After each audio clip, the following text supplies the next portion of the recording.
Hello, my name is John, and today we're in the cockpit of the Gazelle again. And in this video, we want to take a look at on how to fire the gun as well as the rockets of the SA342L version of the Gazelle, which just has been recently added to DCS. So let's get started. So if we start from the left hand side of the aircraft, we can see the gun, which is a 20mm automatic cannon.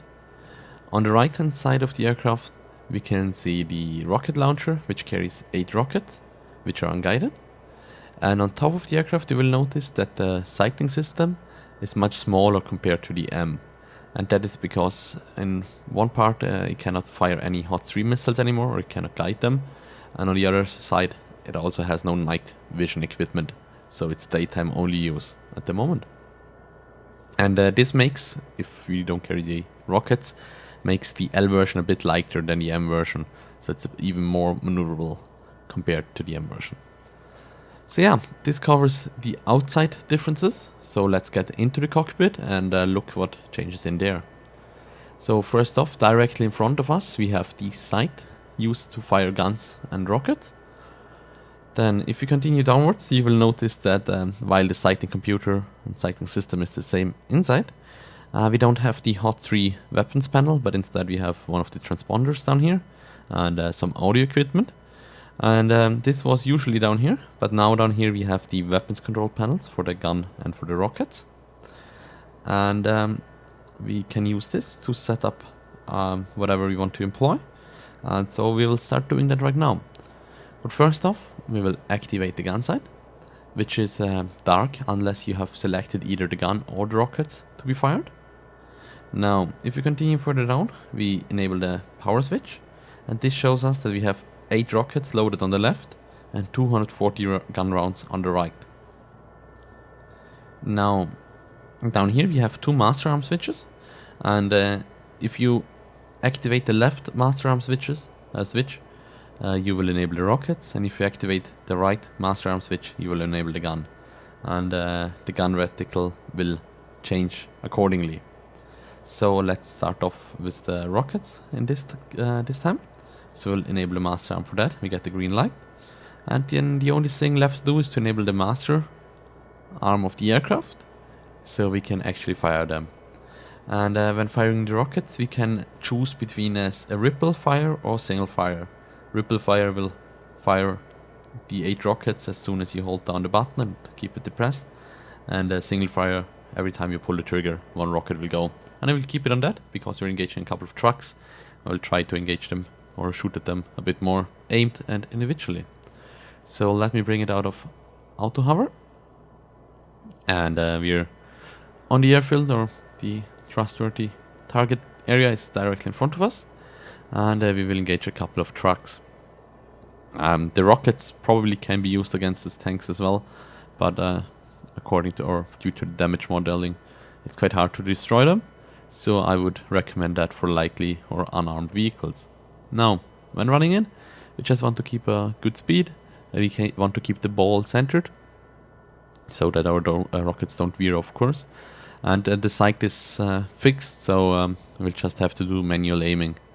And there is no range calculation or anything, so we just have to bring the crosshair over target, try to compensate for a bit of rocket drop, and then just fire. It's a bit inaccurate, but yeah, that's the reason why you cannot engage heavily armored targets, because you probably can't hit them accurately enough. Anyway, let's try to fire a couple of them.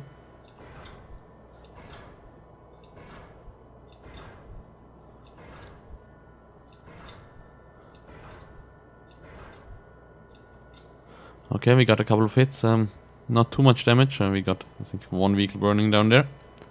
Oh well, let's break off to the left, and let's set up ourselves for a re-attack using the gun. And I mean, in this case, more training definitely helps out. I have not done too much on that yet, but you can get more accurate. But unfortunately there is no splash damage, or like no fragmentation damage in DCS as of now, so the rockets, as in any other module, are quite underpowered compared to their real counterparts. So let's disable the master arm on the left hand side and enable the master arm on the right hand side, and you will see the gun sight has changed a bit, because that's now the guns guy inside. And with the guns, you don't need to account for so much drop. The gun is a bit more straight, obviously. And the recommended range for guns is about 1.5 kilometers or less, while you can fire the rockets from 4 kilometers away. It's hard to hit either way, but that's what the maximum ranges are. And obviously the closer you get, the more powerful the gun is, and so keep that in mind.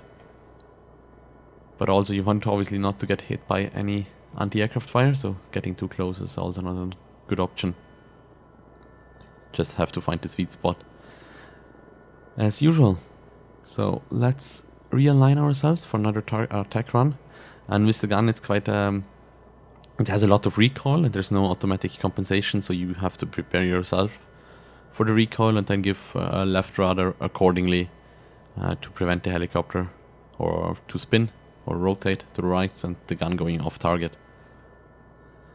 As with the rockets, this is just a matter of training and experience. The more you do it, the better you will get, obviously. So let's align ourselves for another attack run. Keep the helicopter straight and the ball centered, else our rounds will be off target. And we will just press the trigger and you see the helicopter is spewing a bit. Okay, we got a hit on that vehicle.